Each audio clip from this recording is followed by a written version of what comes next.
Amen amen. దేవునికి స్తోత్రం. మీ అందరికీ మరొకసారి వందనాలు తెలియజేస్తున్నాం. ఈ ఉదయకాల సమయంలో ప్రియమైనటువంటి దేవుని బిడ్డలారా, మరి మనము ఈ సందర్భంలో దేవుని వాక్యాన్ని చూస్తున్నాం. అనుదినం మనం వారం అంతట్లో కూడా మనం ప్రార్థన చేస్తాం. మనం వారం అంతట్లో ఉదయకాలంలో, మధ్యాహ్నంలో మనకు సమయం దొరికినప్పుడల్లా మనం ప్రార్థన చేస్తూ ఉంటాం. చేసేవాళ్ళు చేస్తున్నారు, చేయని వాళ్ళు చేయటం లేదు, అది వేరే విషయం. కాకపోతే ఏంటంటే ప్రార్థన చేయాలి, అదొక రూల్. కనుక ప్రార్థనలు చేస్తున్నాం. వారం అంతా ప్రార్థన చేసినప్పుడు వారంలో మందిరానికి రావాలి. ఈ వారం ఆదివారం మందిరానికి వస్తేనే దేవుడు మనతో మాట్లాడతాడు. ఇండ్లల్లో ప్రార్థన చేసుకుంటారు, మందిరానికి రారు. అంటే దేవుని మాటలు వాళ్ళకి అవసరం లేదు. వాళ్ళు మరి ఇంట్లో బైబిల్ చదువుతారో లేదో తెలియదు, మరి వారు ప్రార్థన చేస్తారో లేదో తెలియదు. మరి మందిరానికి వచ్చినప్పుడు ఏంటంటే ప్రార్థించడానికి అవకాశం ఉంటుంది, దేవుని స్తుతించడానికి అవకాశం ఉంటుంది, దేవుని నుంచి మనము సమాధానం పొందుకునే అవకాశం కూడా మందిరానికి వచ్చిన బిడ్డలకు ఉంటుంది. మందిరానికి రాలేని వారికి ఆయన నుంచి సమాధానం ఉండదు, ఆయనను స్తుతించేది ఉండదు, వాక్యం చదివేది ఉండదు, వాక్యం వినేది ఉండదు, ఏది ఉండదు. కనుక మందిరానికి తప్పకుండా రావాలి. మందిరానికి వచ్చినప్పుడు దేవుడు మనతో మాట్లాడతాడు. అలాగున ఈ ప్రత్యేకమైనటువంటి దినంలో యేసు ప్రభుల వారు నీతో నాతో మాట్లాడడానికి సిద్ధంగా ఉంటున్నాడు. ఆయన అంతటా అన్నిటా ఒకే టైంలో మాట్లాడగలిగిన దేవుడు యేసుక్రీస్తు ప్రభు. ఒకే టైంలో ఒకే సమయంలో ఎక్కడ ఎవరు పిలిచినా పోయి మాట్లాడతాడు. చాలా విచిత్రం కదా. మన దగ్గర ఉన్న దేవుడు ఇదే సమయంలో వేరే దగ్గర కూడా ఉంటాడు. ఆయన ఇందు కలడు అందు లేడని సందేహము వలదు, ఎందెందు వెదకిన అందందు కలడు. ఆయనే యేసుక్రీస్తు. ఇక్కడ ఉన్నాడు అక్కడ లేడనేది కదా. నువ్వు ఎక్కడ చూసినా కనిపిస్తాడు. ఎవరు మాట్లాడాలన్నా మాట్లాడతాడు. మరి తర్వాత మాట్లాడతలే నీతో వచ్చి ఇప్పుడు వేరే దగ్గర నాకు అపాయింట్మెంట్ ఉన్నది, అవన్నీ ఏం లేవు. ఆయనకు నో అపాయింట్మెంట్ తీసుకొని మాట్లాడాలి అనేది ఏమీ లేదు ఆయనకు. ఎక్కడ ఎవరైనా ఎప్పుడైనా మాట్లాడవచ్చు, సమాధానం తీసుకోవచ్చు. అందుకే ఆయన దేవుడు. మనుషులమైన మనం అపాయింట్మెంట్ ఇస్తాం. ఇవాళ కాదు రేపు రా అంటాం, ఇంకో గంట తర్వాత రా అంటాం. వేసే దగ్గర గంట ఏం లేదు. ఎప్పుడు మాట్లాడితే అప్పుడు మాట్లాడతాడు. ఎప్పుడు నువ్వు ప్రార్థన చేస్తే అప్పుడు నీకు సమాధానం ఇస్తాడు. నువ్వు మందిరానికి వస్తే నీతో డైరెక్ట్గా మాట్లాడతాడు. ప్రియమైనటువంటి దేవుని బిడ్డలారా, అలాగున చూసినప్పుడు ఇక్కడ మనం ఈ ప్రత్యేకమైనటువంటి దినంలో చూస్తున్నాం ఏంటంటే పౌలుని గురించి చూస్తున్నాం. అసలు పౌలు ఎవరు? పౌలు రాసిన పత్రికలు మనం చూస్తూనే ఉన్నాం. పౌలు రాసిన పత్రికలు చదువుతున్నాం. ఇవన్నీ చదువుతున్నాం కరెక్టే, కానీ అసలు పౌలు ఏంటి, ఆయన జీవితం ఏంటిది, ఆయన ఎందుకు ప్రభు కొరకు ఆయన ఆరాటపడ్డాడు, పోరాటం చేసిండు, ప్రభు కొరకు చివరికి చనిపోయాడు. ఎందుకు అంటే చూస్తే పౌలు జీవితం నుంచి మనం చాలా పాఠాలు నేర్చుకోగలవారమై ఉంటున్నాం. ప్రియమైనటువంటి దేవుని బిడ్డారా, ఆయన క్రీస్తును పొందుటకై సమస్తాన్ని పెంటకుప్పగా ఎంచుకొని ఆయన ముందుకు వచ్చాడు. క్రీస్తు కోసం చాలామంది యేసు ప్రభు కోసం ఇంటిని విడిచిపెట్టారు, కులాన్ని విడిచిపెట్టారు, మతాన్ని విడిచిపెట్టారు, చివరకు ఫ్యామిలీని కూడా విడిచిపెట్టారు. ఒక్కొక్క ఫ్యామిలీలో యేసు ప్రభుని నమ్ముకుంటే మాతో ఉండేదే లేదు నువ్వు అన్నారు. అయినా పర్లేదని విడిచిపెట్టి బయటకు వచ్చారు. ఆ విధంగానే పౌలు కూడా అన్నీ విడిచిపెట్టుకొని ఆయన యేసు ప్రభు కోసం త్యాగం చేసుకున్నాడు, అన్నీ విడిచిపెట్టుకున్నాడు. ఆయన రోమా పౌరుడు. పౌలు రోమా పౌరసత్వం కలిగినటువంటి వాడు. మరి యేసు ప్రభు కొరకు ఆయన ఎన్నో నిందలు భరించాడు, పోరాటం చేశాడు, సమస్యలలో ఇరుక్కున్నాడు, ఇబ్బందులలో ఇరుక్కున్నాడు. అన్నిట్లో ఇరుక్కొని కూడా ఆయన కొరకు సేవ చేసిండు. చివరికి ఆయన కొరకు చనిపోయింది. చచ్చిపోయేటప్పుడు నిన్ను ఎట్లా చంపాలి చెప్పురా అంటే చెప్తారా ఎవరన్నా? ఇట్లా చంప అట్లా చంపాలి ఆయన చెప్పి, నిన్ను తల నరికేస్తామంట ఓకే అన్నాడు. నరికేస్తుంది, శిరచ్ఛేదం చేసారు ఆయన. తల మొండెం నుంచి తలను వేరు చేసేసి. ప్రియమైనటువంటి దేవుని బిడ్డ, దేవుని కోసం ఆయన ఆ విధంగా సమర్పించుకున్నాడు. అట్లా సమర్పించుకునే వాళ్ళు ఈ దినాల్లో చాలా తక్కువ ఉన్నారు. లేరని కాదు, సమర్పించుకునే వాళ్ళు ఉన్నారు, కానీ చాలా తక్కువ. ఈ అపోస్తల కార్యం 9వ అధ్యాయంలో 1 నుంచి 22 వరకు కూడా ఆయనకు రాసి ఉన్నది. అట్లాగే 20వ అధ్యాయం 17 నుంచి 24 వరకు, రోమా పత్రికలో 1వ అధ్యాయం 1 నుంచి 16 వరకు, ఫిలిప్పీ పత్రికలో 3వ అధ్యాయం 4-14 వరకు, 2వ తిమోతిలో 4వ అధ్యాయంలో 5, 6 వచనాలు 8 వచనాల వరకు కూడా ఆయన గురించి తెలియజేయబడి ఉంటున్నది. ఈ పౌలు మొదటగా ఆయన సౌలు అని పిలువబడినటువంటి వాడు. పౌలు ఎవరంటే మొదట సౌలు అని పిలువబడినటువంటి వాడు, క్రైస్తవులను హింసించేటటువంటి వాడు, క్రైస్తవులు అని పేరు చెప్తే చాలు మండిపోయేవాడు. ఈ రోమా సామ్రాజ్యంలో ఆయనకు రోమా గవర్నర్ నుంచి ఒక లేఖ కూడా తెచ్చుకున్నాడు. ఎవరు గవర్నర్ నుంచి లేఖ తెచ్చుకున్నాడు? ఏంటిదంటే ఎవరైనా క్రైస్తవులు కనబడితే వాళ్ళని చంపేయమని చెప్పాడు రోమా సామ్రాజ్యం గవర్నర్.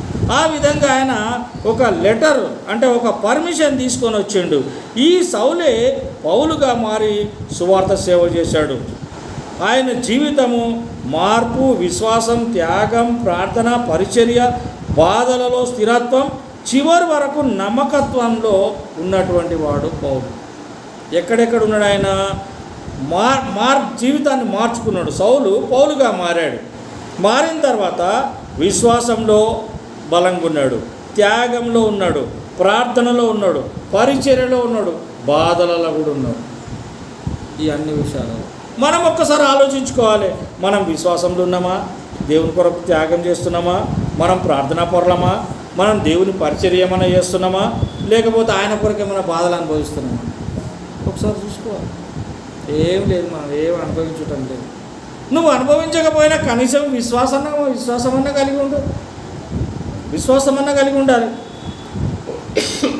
ఆ విధంగా పౌలు జీవితం. ఈ పౌలు జీవిత చరిత్ర చూసినప్పుడు పౌలు కిలికియా పట్టణంలోని తార్సుకు చెందినటువంటి వాడు. మనం ఉంటున్నటువంటి ప్రాంతం ఒకటి ఉంటుంది కదా, మనం హైదరాబాద్కు చెందినటువంటి వాళ్ళం, మల్కాజ్గిరిలో ఉంటున్నటువంటి వాడిని నేను. అట్లాగే ఈయన కిలికియా పట్టణంలో తార్సు అనేటటువంటి ప్రాంతానికి చెందినటువంటి వాడు పౌలు. ఆ విధంగా ఈయన ఎబ్రీలలో ఎబ్రియుడు, బెంజమిన్ గోత్రికుడు. మనకు గోత్రాలు ఉంటాయి కదా, ఆ గోత్రం ఈ గోత్రం అని ఉంటుంది. అట్లనే ఈయన హెబ్రీయుడు, రోమా సామ్రాజ్యంలో ఉన్నటువంటి హెబ్రీయుడు. ఆయన బెంజమిన్ గోత్రానికి చెందినటువంటి వాడు. అతను గమాలియేలు పాదాల దగ్గర ట్రైనింగ్ పొందాడు. యేసు ప్రభు యొక్క ట్రైనింగ్ పొందాడు. సామాన్యంగా కొందరు ట్రైనింగ్ లేకుండానే సేవలకు వచ్చేస్తాం. వాళ్ళకు ట్రైనింగ్ ఉండదు, ఏముండదు, సేవలకు వచ్చేసి నేను సేవకుని అంటారు. అట్లా కాదు, ట్రైనింగ్ ఉండాలి. బైబిల్లోనే రాయబడి ఉన్నది ట్రైనింగ్ ఉండాలని. పౌలు ట్రైనింగ్ పొందినటువంటి వాడు. గమాలియేల్ అనే గురువు దగ్గర ఆయన ట్రైనింగ్ తీసుకున్నాడు, తర్పీదు తీసుకొని ఆయన నేర్చుకున్నాడు. దేవుని యొక్క వాక్యాన్ని నేర్చుకొని అంతకంటే ముందు పట్టాలు పొందినటువంటి వారికంటే ఎక్కువగా నేర్చుకున్నాడు ఆయన. నేను అట్లా అంట, ఇప్పుడు నాకున్నటువంటి జ్ఞానం, నేను బోధిస్తున్న విధానం, నేను నేర్చుకున్న విధానం చూస్తే ఇప్పుడు నాకు ఆత్మీయమైనటువంటి తండ్రి రెవరెండ్ జి శామ్యూయల్ గారు, బ్యాప్టిస్ట్ చర్చ్ సంఘ పాస్టర్. అయితే ఆయన దగ్గర ఏం నేర్చుకున్నావు, ఎంతకాలం నేర్చుకున్నావు అని ఎవరన్నా అడగచ్చు. అడిగితే నేను ఏం నేర్చుకున్నానంటే ఒక 3 రోజులు 3 గంటలు నేర్చుకున్నాను నేను ఆయన దగ్గర. 3 రోజులు, సంవత్సరంలో 3 గంటలు 3 క్లాసులు ఆయన దగ్గర నేను నేర్చుకున్నాను. కానీ 3 క్లాసులే నేర్చుకున్నా, కానీ ఆ 3 క్లాసులు జీవితానికి సరిపోయేటంత నేర్చుకున్నాను. ప్రియమైనటువంటి దేవుని బిడ్డలారా, ఆ విధంగా ఆ ధైర్యంతో నేను ఇప్పుడు మరి బోధించగలుగుతాను. అంటే మనకు ఇప్పుడు ఈయన కూడా గమాలియేలు పాదాల వద్ద ఎన్ని రోజులు నేర్చుకున్నాడో ఏమో, కానీ సరిపోయినంత నేర్చుకున్నాడు. ఆయన ఎంత సరిపోవాలనో అంత నేర్చుకున్నాడు. ఆ విధంగా నేర్చుకొని ఆయన మరి సేవలోనికి వచ్చిండు. గమాలియేలు పాదాల దగ్గర అని రాసిన్నది ఇక్కడ. పాదాల దగ్గర అంటే గురువు పాదాల దగ్గర కూర్చొని నేర్చుకోవాలి. ఇప్పుడు అట్ట లేదు, ఆడో కుర్చీ మీద మనమో కుర్చీ మీద కూర్చొని నేర్చుకుంటున్నారు ఈ రోజులలో. పూర్వం చూస్తే గుండు కొట్టించి పిలక జుట్టు పెట్టి గురుకుల పాఠశాలల్లో వాడు కింద కూర్చుంటాడు, మరి ఉపాధ్యాయుడు ఒక కుర్చీ వేస్తారు, కూర్చుంటాడు. వాడు కుర్చీల మీద కూర్చోనికి, బెంచ్ల మీద కూర్చోనికి లేదు. ఆ విధంగా శిష్యులు అనబడేవారు శిష్యత్వం నేర్చుకోవాలి. ఆయనకి కొంచెం సరి అయిన ధీటుగా ఇస్తే వాడు సరిగ్గా నేర్చుకోలేడు. అందుకని కొంచెం వాడిని శిష్యుడిగానే చూడాలి, శిష్యుడిగానే నేర్పించాలి. ఈ రోజులు అలా శిష్యులుగా నేర్చుకోమంటే వాళ్ళు నేర్చుకోవడం లేదు. ఇంకేమన్నా అంటే మేము ఫీజు కడతలేదా అని మాట్లాడుతున్నారు. కాలేజీలలో అయితే, స్కూళ్ళలో వదిలేయండి, కానీ కాలేజీలలో అయితే ఏం సార్ ఫీజు కడుతున్నా, నేను ఊరికేనే వస్తున్నా అనుకుంటాం ఆ కాలేజీకి అని బెదిరిస్తున్నారు. సార్లని బెదిరిస్తున్నారు. ఆనాడు అట్లా లేదు. గురువు వచ్చి అరే నీ చెయ్యి కావాలరా, నీ బొటన వేలు ఇచ్చేయరా అంటే కట్ చేసి ఇచ్చేవారు. అంటే అంత గురువు మీద భక్తి ఆ విధంగా ఉంటుంది. అట్లా చేసేవాళ్ళు. కానీ ఈ దినాలలో అట్లా లేదు. గమాలియేలు పాదాల దగ్గర నేర్చుకున్నాడు. మొదట క్రైస్తవ సంఘాన్ని తీవ్రంగా హింసించేటటువంటి వాడు దమస్కు మార్గంలో యేసు ప్రభు ప్రత్యక్షమయ్యాడు. దమస్కుకు వెళ్తున్నాడు. దమస్కుకు వెళ్ళే సందర్భంలో దమస్కులో ఉన్న క్రైస్తవులను చంపేద్దాము, హింసిద్దామనే ఉద్దేశంతో పోతుంటే దమస్కు మార్గంలో యేసు ప్రభు కనబడ్డాడు, ఆయనకి ప్రత్యక్షమయ్యాడు. ఆయనకి ఆ విధంగా ప్రత్యక్షమైన తర్వాత ఆయన ఏం చేసిండు, అననీయ అనేటటువంటి గురువు దగ్గరికి వెళ్ళి ప్రార్థన చేయించుకున్నాడు.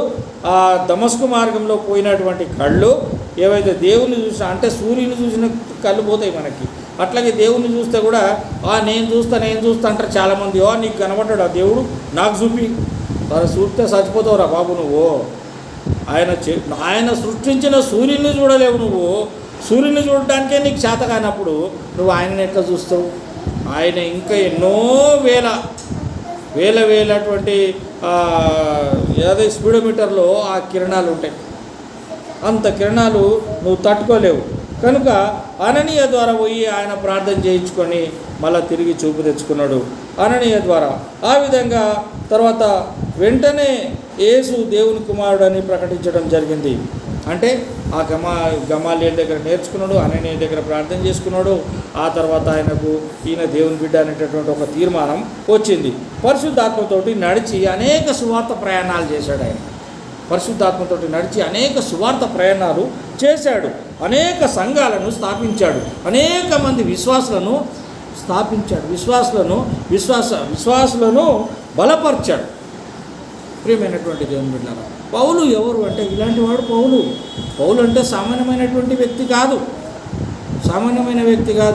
మరి కొత్త నిబంధనలో కనుక చూస్తే పౌలు చరిత్రనే ఎక్కువ ఉంటుంది. పౌలు రాసిన పత్రికలే ఎక్కువ ఉంటాయి. పౌలు చేసిన కార్యాలే ఎక్కువ ఉంటాయి. మిగతా వాళ్ళందరూ కొంచెం చేశారు. ఈ పౌలు అనేవాడు ఎప్పుడు వచ్చాడయ్యా అంటే యేసుప్రభు వెళ్ళిపోయిన తర్వాత వచ్చాడు.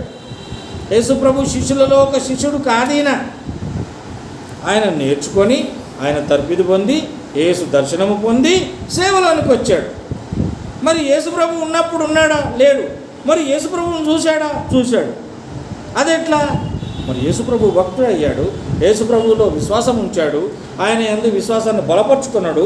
యేసుప్రభు కనబడ్డాడు. ఆ విధంగా అనేక సంఘాలను స్థాపించిండు. అనేక మంది విశ్వాసులను బలపరిచిండు. కొత్త నిబంధనలో అనేక పత్రికలు ఈయన రాశాడు. అనేక పత్రికలు అంటే 14 పత్రికలు ఉంటాయి. ఈ 14 పత్రికలు కూడా పౌలు రాసినట్టుగా చూస్తుంటున్నాం. ప్రియమైనటువంటి దేవుని బిడ్డలారా, ఆ విధంగా సువార్త కోసము కారాగార శిక్షలు, కొరాటా దెబ్బలు, రాళ్ల దాడులు, ఓడ ప్రయాణాలు, ఆకలి సావులు, అనేక కష్టాలు పడ్డాడు పౌలు. కొరాటతో కొట్టబడ్డాడు, జైల్లో వేయబడ్డాడు, రాళ్లతోటి కొట్టబడ్డాడు, ఓడ ప్రయాణంలో ఓడ పగిలిపోయి సముద్రంలో పడిపోయాడు. తర్వాత అనేకమైనటువంటి తిండి లేనటువంటి సందర్భాలు కూడా ఉన్నాయి. ఎవరికి? పౌలుకి, దేవుని సువార్త ప్రకటించే సేవకునికి. ఇవన్నీ ఉన్నాయి. ఈ రోజులలో మరి ఇట్లా ఇబ్బందులు ఉంటే సువార్త సేవకులు చేయలేరు, వెనక్కి వెళ్ళిపోతారు. మాతోటి ఆడవుతుంది, మాతోటి కాదు అని చెప్పేసి వెనక్కి వెళ్ళిపోతారు.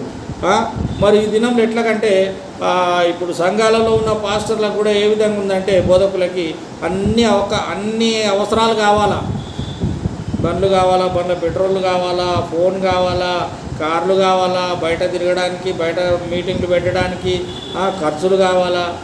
సంఘం నుంచి అన్నీ చేస్తేనే సేవ చేస్తారు, లేకపోతే చెయ్యరు. ఏదో ఇంత ఇస్తాం బాబు కానుక చేయట చేయరు. ఆ విధంగా మరి ఆకలి చావులు చాలాసార్లు కొట్టబడ్డాడు అని ఉన్నది. కానీ ఇక్కడ వాస్తవానికి ఎట్లా కొట్టారంటే బట్టలను చింపేసి కొట్టారు. ఆయన బెత్తాలతో కొట్టారంటే కర్రలు తీసుకొని మోదిరు. అంత మోదిన కానీ కూడా ఆయన దేవుని సేవను విడిచిపెట్టలేదు. చివరికి సువార్త సేవను కొనసాగించాడు. ఎన్ని దెబ్బలు తిన్నా ఏది ఏమైనా సువార్త సేవను సాగిపోతూనే ఉన్నాడు. ఆ విధంగా ప్రియమైనటువంటి దేవుని బిడ్డలారా, క్రీస్తును ఆయన అనుభవించి క్రీస్తు సువార్తను ఆయన పంచుకున్నాడు. క్రీస్తును కలిసినప్పుడు జీవితం మారాలి. పౌలు క్రీస్తును కలిశాడు, జీవితం మారిపోయింది. ప్రియమైనటువంటి దేవుని బిడ్డలారా, ఆ విధంగా పౌలు హింసకుడుగా ఉన్నటువంటి వాడు, క్రీస్తు బిడ్డలను హింసించినటువంటి వాడు, కానీ క్రీస్తు సువార్తను ప్రకటించడానికి ముందుకొచ్చాడు. నిజమైన క్రీస్తు అనుభవం ఆయన పొందుకున్నాడు. మనం కూడా నిజమైన క్రీస్తు అనుభవంలోనికి రావాలి అని వాక్యం ద్వారా హెచ్చరించబడుతూ ఉంటున్నాం. ప్రియమైనటువంటి దేవుని బిడ్డలారా, అయితే జక్కయ్య క్రీస్తును కలిసిన తర్వాత తన జీవితాన్ని మార్చుకున్నాడు. పొట్టి జక్కయ్య ఉన్నాడు, యేసు ప్రభువును కలుసుకున్న తర్వాత తన జీవితాన్ని మార్చుకున్నాడు. నువ్వు నేను యేసు ప్రభువును కలిసినాం, మన జీవితాన్ని మార్చుకున్నామా లేదా, అది మనం చూడాలి.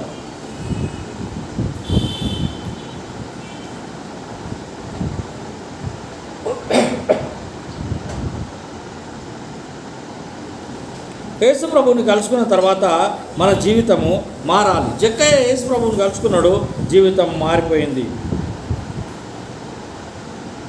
ప్రియమైనటువంటి దేవుని బిడ్డలారా, ఇంకొక మాట చెప్పాలంటే, సూర్యకాంతి పడిన చీకటి గది వెలుగుతో నిండినట్లుగా, అంటే చీకటి ఉన్నటువంటి ఒక గృహం సూర్యకాంతి పడితే మొత్తం వెలుగైపోతుంది. అంటే గృహం అంటే మన మీద యేసు ప్రభు వెలుగు పడ్డ తర్వాత మొత్తం వెలుగుమయం అయిపోవాలి. అంటే జ్ఞానంలోనికి రావాలి. ఈ విధంగా ఈ దినాలలో ఉన్నటువంటి క్రైస్తవులు ఈ దినాలలో ఉన్నటువంటి క్రైస్తవులకు ఏలాగా ఉండాలంటే, ఆ చీకటిగా ఉన్నటువంటి గృహం వెలుగుమయం అయిపోవాలి. అంటే అలా మార్చబడాలి మన జీవితం. కానీ చీకటిలోంచి వచ్చిన వాళ్ళు ఇంకా చీకటి జీవితం కొనసాగుతూనే ఉన్నది. కానీ ఆ విధంగా ఉండకూడదు అని దేవుని వాక్యం సెలవిస్తుంది. క్రీస్తును నిజంగా హృదయంలోనికి ఆహ్వానించినప్పుడు మనలో మార్పు కనిపించాలి. పౌలు జీవితంలోనికి క్రీస్తు వచ్చాడు, పౌలు జీవితం మారిపోయింది. నీ జీవితంలోనికి క్రీస్తు వచ్చాడు, నువ్వు మారినవా లేదా? ఎదుటోడు చెప్పని అవసరం లేదు. ఎదుటోడు చెప్తే నీకు బాధ అవుతుంది, నీకే తెలిస్తే మంచిది. దేవునికి స్తోత్రం, హల్లెలూయా. ఆ విధంగా క్రైస్తవులు పేరు మార్చుకుంటున్నారు కానీ జీవితం మార్చుకోవడం లేదు. పేర్లు మారిపోతున్నాయి, పేర్లు మార్చుకుంటున్నారు. అందుకే కొంతమంది ఏం చేస్తున్నారంటే పేర్లు ఏం మార్చుకోవడం లేదు, ఉన్న పేర్లే పెట్టుకుంటున్నారు. ఎందుకు పెట్టుకుంటున్నారు? పేరుతోటి అంత ఇంపార్టెంట్ కాదు, పేరు మారడం కాదు, బతుకు మారాలి అని చెప్పేసి పేరు అదే ఉన్నా కానీ కూడా వాళ్ళు బతుకు మార్చుకుంటున్నారు. కొందరు బతుకు మారడం లేదు కానీ పేర్లు మార్చుకుంటున్నారు. ప్రియమైనటువంటి దేవుని బిడ్డలారా, క్రైస్తవ పేర్లు పెట్టుకుంటున్నారు, జీవితం మారడం లేదు. దేవుని పిలుపుకు విధేయత చూపించడం లేదు. అవిధేయులుగానే ఉంటున్నారు, కానీ దేవుని శిష్యులమని చెప్పుకుంటున్నారు.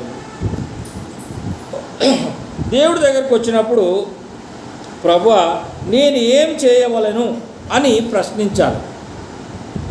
పౌలు అలాగున ప్రశ్నించింది. పౌలు జీవితంలో కనిపించింది. పౌలు దమస్కు మార్గంలో పడిపోయినప్పుడు యేసు ప్రభు దర్శనం ఇచ్చినప్పుడు ఆ దర్శనంలో నీవెవరు అని అడిగాడు యేసు ప్రభువుని. ఆయన నువ్వు హింసిస్తున్న అటువంటి ఎవరైతే నా శిష్యులు ఉన్నారో అదే నేను అన్నాడు ఆయన. నువ్వు హింసిస్తున్నటువంటి శిష్యులు నేనే అన్నాడు ఆయన. హింసిస్తున్నటువంటి వారిని నేనే అన్నాడు ఆయన. కనుక దేవుని పిలుపు విన్న తర్వాత మన ఇష్టంగా దేవుని చిత్త ప్రకారంగా జీవించాలి. దేవుని పిలుపు విన్న తర్వాత మన ఇష్టంగా దేవుని చిత్త ప్రకారంగా జీవించాలి. అదిగా జీవించడం లేదు. ఉదాహరణకు చెప్పాలంటే, ఇదిగో నేనున్నాను నన్ను పంపుము అని యెషయా గ్రంథంలో యెషయా భక్తుడు చెప్తాడు. అయ్యా నేనున్న నీ సేవకు నన్ను పంపు అన్నాడు. అదే దమస్కు మార్గంలో పోయిన పౌలు పౌలు ఏం చేసిండు? పౌలుకు దేవుడు కనబడ్డ తర్వాత తన జీవితం మార్చుకున్నాడు. ఆయన పౌలుకు దేవుని కోసము సమర్పించుకొని ఆయన ముందుకు వచ్చాడు, దేవుని సేవ చేసిండు. ఆ విధంగా ఇంకొకటి చెప్పాలంటే, మనము సైన్యంలో పనిచేస్తున్నటువంటి వాడు కెప్టెన్ ఆజ్ఞ కొరకు వేచి ఉంటాడు. అతను ఆజ్ఞ చెప్పగానే వీడు మారిపోయి ఆయన ఆజ్ఞ కొనసాగిస్తాడు. అంటే దేవుడు చెప్పిన ఆజ్ఞను మనం కొనసాగించాలి. ఈ దినాలలో ఉంటున్నటువంటి వాళ్ళు ఆలోచించవలసినటువంటి విషయం ఏంటిదంటే, దేవుడు అప్పగించిన కుటుంబం కానీ, సంఘం కానీ, సువార్త కానీ ఏదైతుందో ఆ యుద్ధంలో, ఆ సైన్యంలో సైనికుడు ఏ విధంగా కెప్టెన్ ఆజ్ఞ పాటిస్తున్నాడో అలాగుననే యేసుక్రీస్తు ఆజ్ఞ పౌలు పాటించాడు. అలాగుననే మనము పాటించాలి. మన కుటుంబం పాటించాలి, మన సంఘం పాటించాలా, సువార్త సేవలో కొనసాగింపు జరగాలి. ఆ విధంగా పౌలు నుంచి మనము తెలుసుకోవాల్సిన విషయం. ఇంకా ముందుకు వెళ్ళాలంటే పౌలులో విధేయత కనబడ్డది. పౌలులో విధేయత, చెప్పిన దాన్ని వినడం, నేర్చుకోవడం, అలాగనే చేయడం విధేయత ఉన్నది. ఆ విధేయత మనలో ఉందా? మన మాటలో ఉందా? దేవుని పిలుపుకు మనము లోబడితే ఆయన మాట ప్రకారంగా మనము జీవిస్తున్నామా లేదా అనేది మనము ఆలోచించాలి. ఆ విధంగా మరి పౌలు గారు చేసినటువంటి సేవ గొప్పది. దాని వలన మనకు హెచ్చరిక ఏంటంటే దేవుని మాట విని కూడా మనం ఆలస్యం చెయ్యొద్దు, సేవ చెయ్యాలి. ఆ విధంగా పౌలు ప్రార్థిస్తున్నాడని ప్రభువు అననీయతో చెప్పాడు.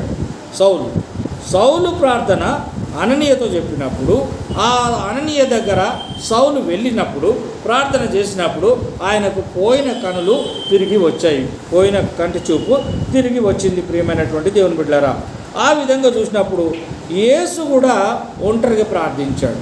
యేసు ప్రార్థించినట్టే ఈ పౌలు కూడా ప్రార్థించాడు. ఆ ప్రార్థనలో సమాధానమే, ప్రభువా మరి నువ్వు నాకు కనబడ్డావు, నేను ఎవరి దగ్గరికి పోవాలని ప్రార్థించినప్పుడు నువ్వు అననీయ దగ్గరికి పో అని యేసయ్య చెప్పిండు. అననీయ దగ్గరకు పో అన్నప్పుడు అననీయ దగ్గరకు వచ్చి ప్రార్థన చేయించుకున్నాడు. ప్రియమైనటువంటి దేవుని బిడ్డలారా, ఆ విధంగా కాదు. ఈ పేర్లు మన విషయంలో పేర్లు బలంగా ఉంటేనే, వేర్లు బలంగా ఉంటేనే చెట్టు తుఫాన్లో నిలబడుతుంది. వేర్లు బలంగా లేకపోతే చెట్టు పడిపోతుంది. ఆ విధంగానే ప్రభువులో విశ్వాసం మనకు గట్టిగా నిలబడితే మనం ముందుకు వెళ్ళగలుగుతాం. ప్రతిరోజు వ్యక్తిగతమైనటువంటి ప్రార్థనకు సమయం కేటాయించాలి. అంటే వ్యక్తిగతమైనటువంటి ప్రార్థన, మన పర్సనల్ ప్రేయర్కి కొంత సమయం కేటాయించుకొని ఆ పర్సనల్ ప్రేయర్ చేయాలి. ఆత్మీయ సత్యంలో ప్రార్థన రహస్యం బలం, పరిచర్య దాని బహిరంగ ఫలితం. అంటే మనము ఒంటరిగా ఉండి ప్రార్థన చేస్తాం. ప్రార్థన చేసినప్పుడు బలం వస్తుంది. మనము సేవ చేస్తే బయటికి కనబడుతుంది. మనలో ఉన్నదా లేదా ప్రార్థన అనేది బయట సేవ చేసినప్పుడు కనబడుతుంది. నువ్వు ప్రార్థన చేస్తున్నావు, నీకు బలం వచ్చిందా లేదా ఎట తెలవాలి? నువ్వు ఎదుటి వారికి స్వార్థ చెప్పడం కానీ, నీ సాక్ష్యం చెప్పడం కానీ, ఎదుటి వారి దగ్గర నువ్వు క్రైస్తవురాలివి అన్న విషయం వాళ్ళకి అర్థమైతే కానీ అప్పుడు సువార్త బయటకు వస్తుంది. అలాగూ నువ్వు ఉన్నవా లేదా? ప్రార్థన లేకుండా సేవ చేయడం ప్రమాదకరం. ప్రార్థన చేయకుండా సేవ చేస్తే ఏం జరుగుతుందంటే కొన్ని మధ్యలో కోట్లాటలు వస్తున్నాయి. ప్రార్థన చేయకుండా వెళ్ళిపోతున్నారు, మేము సువార్త ప్రకటిస్తామంటున్నారు, తన్ను తిని వస్తున్నారు. అంటే కాదు, ప్రార్థన చేయి. ఆ ఊరికి నిన్ను ఉమ్మనడా లేదా? ఆ వ్యక్తితోటి నిన్ను మాట్లాడమనడా లేదా? మాట్లాడమంటేనే మాట్లాడదు లేదంటే మాట్లాడకు. మరి పౌలు ప్రార్థన చేశాడు, అననీయ దగ్గరికి వెళ్ళన్నాడు, అననీయ దగ్గరికి వచ్చాడు. పేతురు ప్రార్థన చేశాడు, కొర్నేలు దగ్గరికి అన్నాడు, కొర్నేలు దగ్గరికి వచ్చాడు. నువ్వు ప్రార్థన చేస్తే నీకు చెప్తాడు ఏ ఊరికి వాళ్ళో ఎవరితో మాట్లాడాలో చెప్తాడు. నువ్వు ప్రార్థన చేయవు, డైరెక్ట్గా వెళ్ళిపోతావు, నేను స్వార్థ సేవ చేస్తున్నాను, తను తిని వస్తున్నావు. అట కాదు కదా. యేసయ్య దగ్గర ఫస్ట్ ప్రార్థన చెయ్యాలి. ప్రార్థన చేస్తే మంచిది. ప్రార్థన చేసి సువార్త ప్రకటించే బాధ్యత తీసుకోవాలి. పౌలు సువార్త విషయమై సిగ్గుపడలేదు, సువార్త చెప్పే విషయంలో సిగ్గుపడలేదు. మనం చాలా సిగ్గుపడతాం. నేను కూడా కొన్నిసార్లు చిన్న కార్డు కొట్టించిన, ఏమని ఏది క్రీస్తుని నమ్ముకోవడం మతం కాదు, ఒక మార్గం అని చెప్పేసి ఒక కార్డు కొట్టించిన. పంచాలంటే సిగ్గు. ఎవరికి పంచాలి, ఎట్లా పంచాలి? ఎవరికైనా పంచబడి ఏమన్నా అంటాడేమో. ఇలాంటి బిడియము సిగ్గు మనకున్నది, పౌలుకు లేదంట. ఆ బిడియం ఏం లేదు. ఎందుకంటే పౌలు తన్నులు కూడా తిన్నాడు కదా. మనం తన్ను తినే భయపడతాం కదా. అందుకని పౌలు తన్ను తినడానికి కూడా ముందుకు వచ్చిండు కనుక సువార్త చెప్పిండు, ప్రార్థన చేసిండు, ప్రకటించిండు, తన్ను తిన్నాడు. ఆ విధంగా మనం వెనకంజ వేస్తాం. ఆయన సిగ్గుపడలేదు. సువార్త కేవలం పాస్టర్లు, బోధకులు మాత్రమే చెప్పేది కాదు. ప్రతి ఒక్కడు సువార్త పంచుకోవాలి. ఒక పాస్టర్ చెప్పేదే కాదు, దేవుని వాక్యం విన్న ప్రతి ఒక్కడు సువార్త పంచుకోవాలి. ఇప్పుడు పుల్లారెడ్డి స్వీట్ తెచ్చుకొని నేను తింటే అయిపోతుంది. అది అయిపోతుంది. మళ్ళీ తర్వాత ఎవరికైనా ఇవ్వడానికి ఉండదు. కానీ ఈ యొక్క విద్య ఏంటిదంటే, నీకు నేను చెప్తే నీ కడుపు నిండి మళ్ళీ ఇంకోని కూడా వంచవచ్చు నువ్వు. అట్లాగా సువార్త అనేది నువ్వు విన్నప్పుడు దీన్ని మళ్ళీ ఇతరులకు కూడా నువ్వు పంచవచ్చు. పంచవచ్చు. ఈ విద్య అనేది అందరికీ పంచవచ్చు మనం. అందుకని సువార్త విన్న మనం ఇతరులకు తెలియజేసే విధంగా ఉండాలి ప్రియమైనటువంటి దేవుని బిడ్డలారా. అలాగే ప్రతి విశ్వాసి తన పరిధిలో సాక్షులుగా నిలబడాలి. తన సాక్ష్యం గురించి చెప్పాలి, సువార్త గురించి చెప్పాలి. సమరయ స్త్రీ తన పట్టణ ప్రజలకు యేసుని గురించి చెప్పింది. ఎట చెప్పింది? సమరయ స్త్రీ బావి దగ్గరికి వచ్చింది, నీళ్ళు పట్టుకున్నది. అక్కడ యేసుప్రభు కనబడ్డాడు. యేసుప్రభు ఆమె సువార్త చెప్పిండు. ఆ సువార్త విన్నది. వెంటనే ఊరికి పరిగెత్తి అనేకులకు చెప్పింది, నేను సువార్త విన్నా అంటే నాకు సంతోషం వచ్చింది.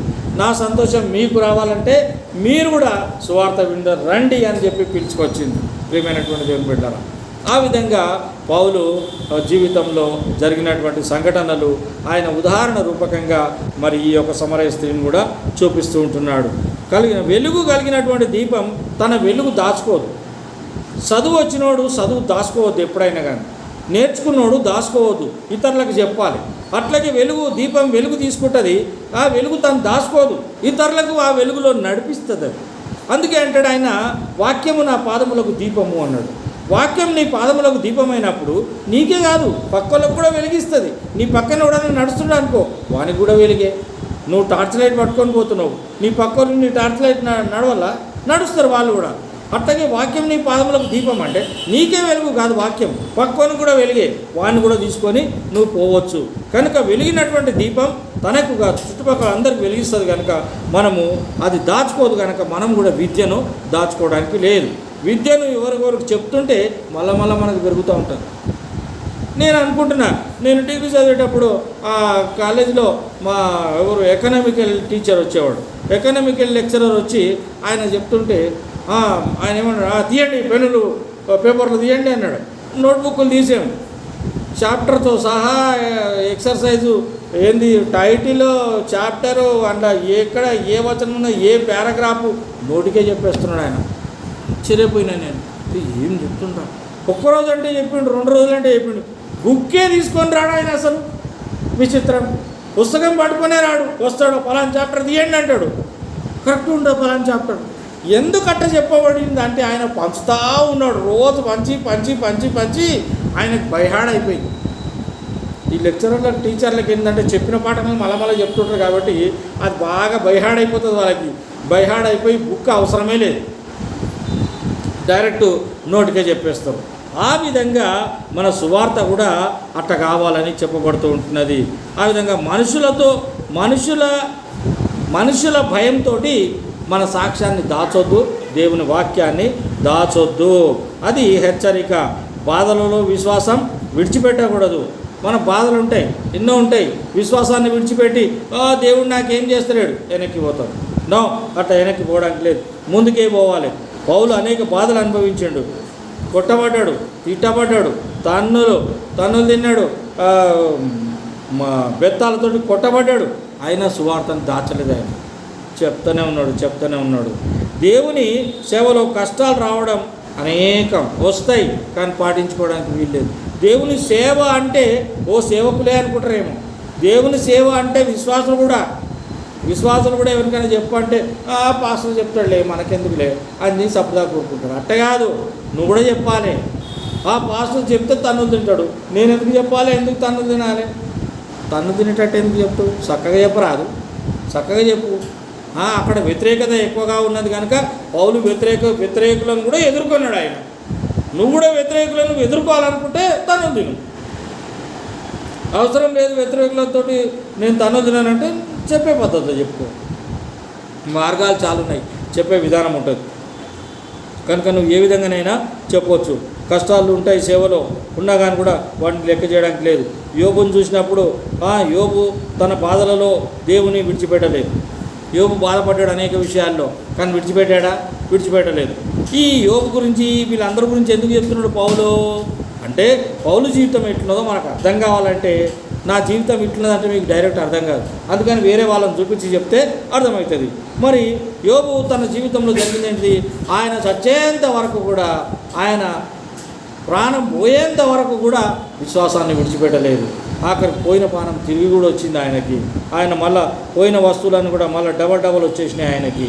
ఉదాహరణ యోబు బాధలో దేవుని విడిచిపెట్టలేదు. ఆ విధంగా తుఫాన్లో కూడా వేర్లు విడువని వృక్షం. తుఫాన్లలో కొన్ని చెట్లు ఉంటాయి. ఎంత తుఫాన్ వచ్చినా అది అట్లనే ఉంటుంది. హైదరాబాద్లో ఒక చెట్టు ఉన్నది, మీకు గుర్తుందా? ఎవరైనా చెప్పారా? ఎక్కడైనా విన్నారా? హైదరాబాద్లో ఉస్మానియా హాస్పిటల్ పక్కన ఈ మూసీ నది ఒడ్డున ఒక చెట్టు ఉంటుంది. ఆ చెట్టుకు 400 మందిని కాపాడిన వృక్షం అని ఇప్పుడు బోర్డు రాసి పెట్టారు. దానికి 400 మందిని కాపాడింది ఆ చెట్టు. అది తుఫాన్ వచ్చింది, గండిపేట చెరువు తెగిపోయి ఈ మూసీ నది బాగా పారిపోయింది. అవి అప్పుడు చాలామంది కొట్టుకుపోయారు. ఆ కొట్టుకుపోయినటువంటి సందర్భాల్లో అనేకులు కొట్టుకుపోతుంటే కొంతమంది ఆ చెట్టు కొమ్మలను పట్టుకొని ఆ చెట్టు మీద ఎక్కి కూర్చున్నారు. చెట్టు మాత్రం పోలేదు. చెట్టు మీద ఉన్న వాళ్ళందరూ బతికిర్రు, నీళ్ళలో కొట్టుకుపోయిన వాళ్ళందరూ చచ్చిపోయారు. అందుకే ఇప్పటికీ ఆ చెట్టు ఉన్నది. ఆ చెట్టు దగ్గర ఒక బోర్డు పెట్టిరు, 400 మందిని కాపాడిన వృక్షం అని రాసి పెట్టిరు. అంటే ఇక్కడ ఏంటిది విషయం అంటే, ఆ విశ్వాసం అనేది మనలో కనుక ఉంటే తుఫాన్లో కూడా వేళ్ళు విడవని వృక్షం ఎట్లుందో మనం కూడా అంటున్నాం. అంటే సమస్యలు వస్తాయి, దెబ్బలు వస్తాయి, ఇరుకులు వస్తాయి, ఇబ్బందులు వస్తాయి, అప్పులు వస్తాయి, పిల్లలు ఎలా కొడతారు ఇంట్లోకి వెళ్ళి, మరి మనకు రోగం వస్తే చచ్చిపోతాం. ఇవన్నీ ఏదైనా పర్వాలేదు, విశ్వాసం విడిచిపెట్టేది లేక ఆ చెట్టు కొమ్మను పట్టుకొని పట్లకే పాకలాడితే బతుకుతాం. మనం బతుకుతే చివరికి యేసయ్య దగ్గరికి పోతాం. అది విషయాన్ని జ్ఞాపకం చేస్తూ ఉంటున్నాడు. కనుక నేటి క్రైస్తవులమైనటువంటి మనకు అనువదించుకోవాల్సినటువంటి విషయం ఏంటంటే, సమస్యలు వచ్చినప్పుడు ప్రార్థనను, సంఘ సావాసాన్ని, వాక్య పఠనాన్ని విడిచిపెట్టకూడదు. సమస్యలు వస్తాయి, సంఘం సావాసం, కొందరు సంఘానికి రారు. ఏం పోతాం భయ్, ఎన్ని రోజులు పోయినాక అంతే ఉన్నది. ఏం ప్రార్థన చేస్తాం భయ్, ఎన్ని రోజులు చేసినా అంతే ఉన్నది. అరే ఈడ ప్రార్థన జరుగుతుంది, వాళ్ళు ఇంట్లో పోదాం రా, ఏం ప్రార్థన పోతాం, ఏడపోయినా ఇంతే ఉన్నది. ఇట్లయితే అది విడిచిపెట్టద్దు అని దేవుని వాక్యము తెలియజేయబడుతూ ఉంటున్నది. బాధ విశ్వాసాన్ని పరీక్షిస్తుంది. మనకు బాధలు వచ్చినప్పుడు విశ్వాసాన్ని పరీక్షిస్తుంది. విశ్వాసం బాధను జయిస్తుంది. మనకు బాధ వస్తుంది, మనకు విశ్వాసం ఉంటే బాధను జయిస్తాం. కష్టాలు వచ్చినప్పుడు దేవుని నిందించొద్దు. నేను చచ్చిపోతే బాగుండే, పనికిమాలిన మాటలు మాట్లాడొద్దు. కష్టం వస్తుంది, మనిషి అయినప్పుడు తప్పకుండా కష్టం వస్తుంది. చేయకూడని పనులు చేస్తావు, తినకూడని ఆహారం తింటావు, ఏది తినాలనో అది తినకుండానే ఇష్టం వచ్చినట్టు తింటావు, నీ ఆరోగ్యాన్ని పాడు చేసుకుంటావు. కొందరు పండ్లు చూస్తే మరి మనకు వాంతికి వస్తుంది, అట్లా తయారైతే ఈ పండ్లు వాళ్ళవి. ఏంటి అడ్డమైన అన్నీ తింటారు, పాన్లు, గుట్కాలు, సిగరెట్లు, అడ్డమైన మొత్తం తిని తెల్లగా ముత్యాలలాగా మెరిసే పండ్లని పాకురు బండల్లాగా చేసుకుంటారు. ఆ క్యాన్సర్ వచ్చి దవడలు వాచి చచ్చిపోతే దేవుడు గుర్తుకొస్తాడు. అప్పుడు ఏం చేస్తాడు? ముందే చెప్తున్నాడు, హృదయం దేవాలయం రా అంటే దేవాలయంలోకి పోయే ద్వారం ఏది? నోరు కదా. నోరు మంచిగా ఉండాలి కదా. మరి గుడికి ఉన్న మందిరంలో కమ్మీలు ఎట్లా పెడతారు? రంగులు వేసి మంచి నీట్గా పెడతారు. మరి నీ నోరు ఎందుకు నీట్గా పెట్టుకోవు? నీ నోరు కూడా నీట్గా పెట్టుకోవాలి కదా. దేవుడు ఉండేది కదా నీ హృదయంలో. కనుక బాధ విశ్వాసాన్ని గుర్తు చేస్తుంది, విశ్వాసం బాధను జయిస్తుంది. ప్రియమైనటువంటి దేవుని బిడ్డ, కష్టాలు వచ్చినప్పుడు దేవుణ్ణి నిందించొద్దు, దేవుణ్ణి పొగడాలి. గతం విడిచిపెట్టాలి, పోయింది నిన్న జరిగిన దాన్ని వదిలేయాలి. వదులరు కొందరు, చచ్చిందాక నేను మరవను, నిన్ను అన్న మాట నేను మరత అనుకున్నావా, మరవ నేను మర్చిపోమని వాక్యం చెప్తుంది. మర్చిపోను. ఇప్పుడు జరిగింది 5 నిమిషాల తర్వాత మర్చిపోవాలి. ఆడే మనిషి, లేకపోతే ఆడు గాడిదకు కూడా ఉన్నది ఘనత, కానీ మనుషులకు లేదు. అరే ఇప్పుడు జరిగింది, ఇప్పుడు పోట్లాడుకుంటాం అనుకుందాము. ఏదో విషయంలో మనుషులం కదా, పోట్లాడుకుంటాం. 1 గంటలో మర్చిపోవాలి. మళ్ళా 1 గంటలో మర్చిపోకపోతే దేవుడు ఏమన్నాడు? 1 గంటలో నేను మరవలేను అన్నావు అనుకో, పోనీ సాయంత్రం దాకా టైం ఇచ్చిండు ఆయన. పొద్దున 10 గంటలకు కొట్లాడినావు, సాయంత్రం 6 గంటల లోపలైనా మర్చిపో, మంచిది కదా. అట్లా మర్చిపోతానంట పొద్దున మళ్ళీ సంతోషం వస్తుందంట మనకి. మర్చిపోవడానికి పొద్దున కూడా అదే ముఖం ఉంటుంది, ఇట్లా పెట్టుకొని ఉంటాడు ముఖం. నిన్న నన్ను అన్నవులే, చెప్తా నీ సంగతి. నువ్వేం చెప్పేది?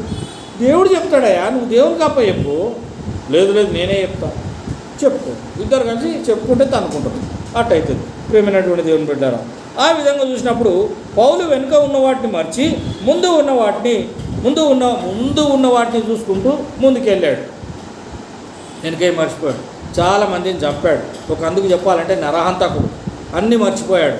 నరహంతకుడే కానీ జైలు లేదు. ఆయన జైలు ఎట్లా విడుదలైంది? యేసుప్రభుని నమ్ముకున్నాడు, జైలుకి వెళ్ళి బయటకు వచ్చింది. జైలు లేదు, ఏం లేదు.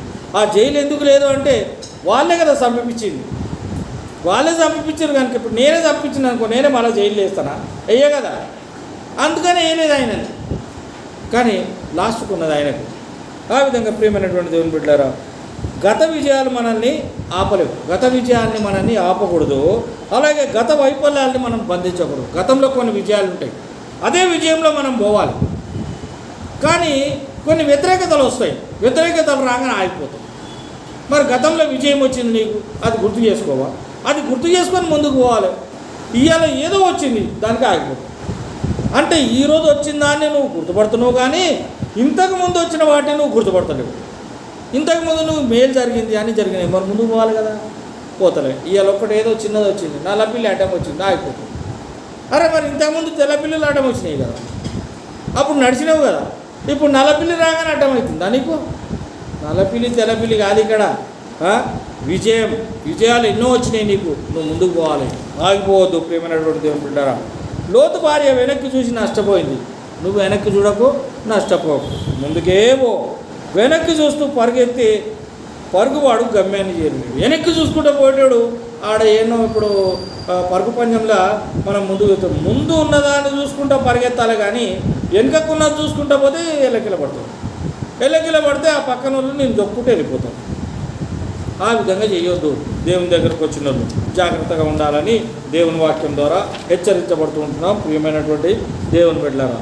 ఆ విధంగా నేటి క్రైస్తవులకు గత పాపాలను క్రీస్తు క్షమించిన ఆయనలో ముందుకు సాగిపోవాలి. పాపాలను అన్నిటిని క్షమించేశాడు ఆయన. ఇక నువ్వు ముందుకు వెళ్ళాలా, వెనక్కి వెళ్ళకూడదు. దేవుడు మన గతాన్ని మార్చి భవిష్యత్తును మనకిచ్చాడు. గతాన్ని మార్చేశాడు, భవిష్యత్తును నీకు ఇచ్చాడు. భవిష్యత్తును చూసుకొని ముందుకు పోవాలి, కానీ అరే నేను అట్లుండే, అరే నేను ఇట్లుండే, నేను అట్లుండుంటే బాగుండే, ఇట్లుండుంటే బాగుండే అని ఆలోచిస్తుంటారు కొందరు. చిన్నప్పుడే మంచిగా ఉండే, నేను పెద్దగా అయినాక పాడైపోయాను, వీని సోపతి వాటి ఇట్లయిపోయినా, వాని సోపతి వాటి అట్లయిపోయినా. అవన్నీ వద్దు. దేవుడు ఏమన్నాడు? గతాన్ని మార్చేశాడు ఆయన, మార్చేసిండు.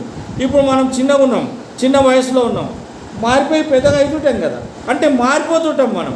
అట్లాగా మారిపోయినప్పుడు మార్పు దిశలో నువ్వు నడవాలి, కానీ మళ్ళీ వెనక్కి చూడొద్దు ప్రియమైనటువంటి దేవుని బిడ్డలారా, దేవుని సంగమా. ఆ విధంగా క్రీస్తు ప్రేమను లేదా సేవను ఇతరులకు పంచాలి. నువ్వు నేర్చుకుంటున్నావా? బైబిల్ నేర్చుకోవట్లేదా? బైబిల్ నేర్చుకుంటే నువ్వు ఇతరులకు పంచాలి. నువ్వు నేర్చుకోకపోతే పంచనీకి నీకు శాతగా. నేర్చుకోవాలి. నువ్వు ముందు నేర్చుకుంటే ఇతరులకు పంచుతావు.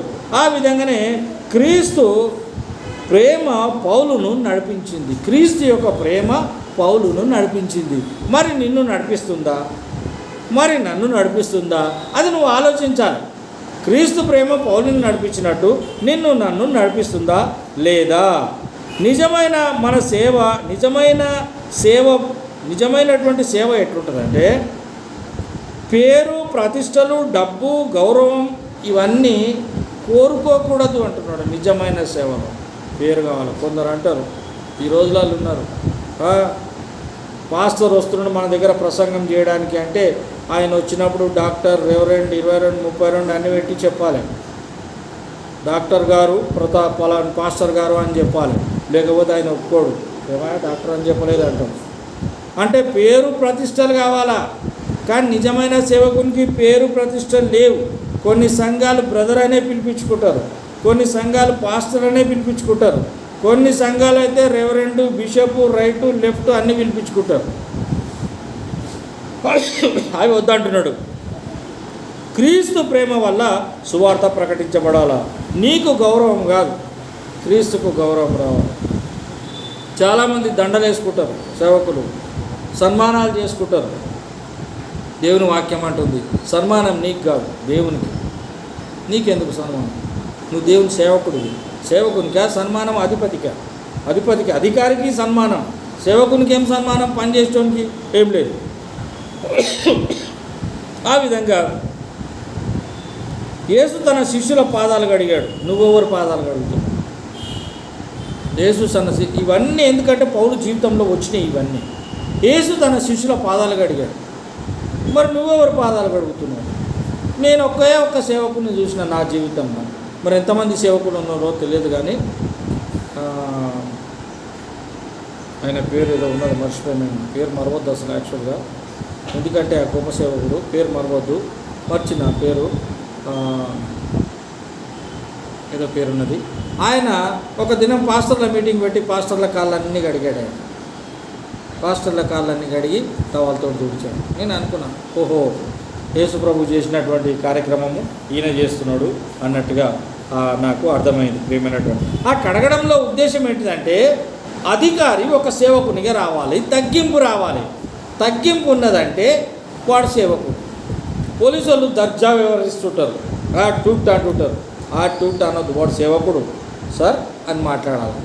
మనకు సేవకుడు వాడు కనుక పోలీసుడు మర్యాదగా మాట్లాడాలి. కానీ ఈ దినాలలో పోలీసు వాళ్ళు మర్యాదగా మాట్లాడుతున్నాడు, ఇష్టం వచ్చినట్టు మాట్లాడుతున్నాడు. అట్లా మాట్లాడకూడదు. సార్ నువ్వు హెల్మెట్ పెట్టుకోలేదు సార్, హెల్మెట్ పెట్టుకోవాలి. సార్ మీరు బైక్ అక్కడ ఆపిరు సార్, అక్కడ ఆపదు, ఇక్కడ ఆపాలి. మర్యాదగా చెప్పురా, మర్యాదగా చెప్పు. నువ్వు సేవకుడివి, ప్రజల సేవకుడివి, నువ్వు మర్యాదగా మాట్లాడాలి, మర్యాదగా చెప్పాలి. ఆ విధంగా మర్యాదను చూపించడానికే యేసు పాదాల శిష్యులు కడిగాడు. ఆ విధంగా తల్లి తన పిల్లవాడిని ప్రేమతో సేవించినట్లు మనం సేవించాలి. పిల్లోని తల్లి ఎట్లా సేవిస్తుంది? ఆడు చిన్నోడే, కానీ వాని పాదాలు కడుగుతుంది, వాని ఒంటి కడుగుతుంది, అన్ని కడుగుతుంది. అది సేవకురాల్లాగా చేస్తుంది ఆమె. కనుక ఈ విధంగా సంఘములలో సేవ చేసేటప్పుడు గుర్తింపు కోసం కాకుండా క్రీస్తు ప్రేమ కోసం సేవ చేయాలి. క్రీస్తు ప్రేమ కోసం సంఘానికి రావాలి. క్రీస్తు ప్రేమ కోసం సాక్ష్యం పంచుకోవాలి. అది సంఘానికి వచ్చేటోళ్ళు. ప్రేమతో చేసిన సేవకు దేవుని దృష్టిలో గొప్ప విలువ ఉన్నది. ప్రేమతోటి చేసేది, బలవంతంగా చేసే సేవకు విలువ లేదు. మరి ఇప్పుడు మనం ప్రేమతోటి సంఘానికి చాలామందిని పిలుస్తున్నాం. ఒకవేళ ఆ విధంగా కాకుండా వాళ్ళు బెదిరించి మనం పిలిచినామనుకో, వస్తారా? ఒకవేళ వచ్చినా, అరే ఆ పాస్టర్ బెదిరిస్తాడయ్యా అంటారు, మంచిగా మాట్లాడ్డాయ్యా అంటారు. నన్ను వినకపోతే బెదిరించాలి అసలైతే.